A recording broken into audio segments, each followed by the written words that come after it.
Good morning, my friends. It is Monday. Where did the weekend go? Hmm.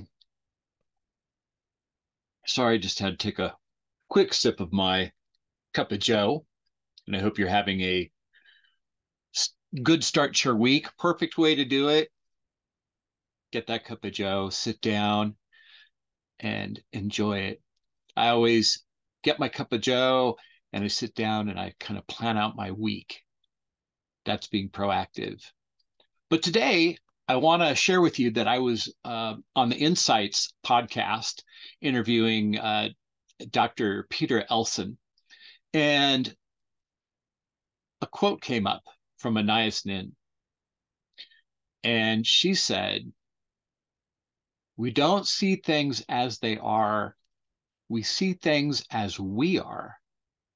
So I kind of modified that statement from the standpoint of we don't see the world as it is, we see the world as we are. And this is why you may know an individual who is always angry, upset. That person cut me off on the freeway. I wish they could get me my food faster at the restaurant. Why do the shopping centers always have to be so busy? How come everything's so missing? You know, I need to get something as basic as water and the shelves are empty. And then you've got other people who experience life in a very different way. They don't know what's going on with that person in the other car. It could be that they're rushing to the hospital because a loved one has been injured. So they let him in. Hey, no big deal. I'm not going to get to work or where I'm going any earlier or any later. And, they accept things so easily. How do they do that? And why does that matter? Well, first of all, let me tell you, physiologically, it matters because these people who allow things to happen as they happen, they accept them. They don't get angry. They don't get frustrated, or they don't get angry or frustrated very often. They have lower blood pressure. They're less inclined to get heart disease. They're less inclined to have issues in their mental states.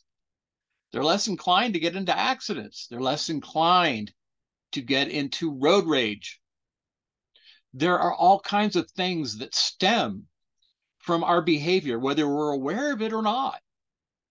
Certainly, if you're a hothead, the chances of you getting into an accident are much higher. The chances of someone going road rage on you, and trying to shoot you from their car, heaven forbid. We build our own momentum.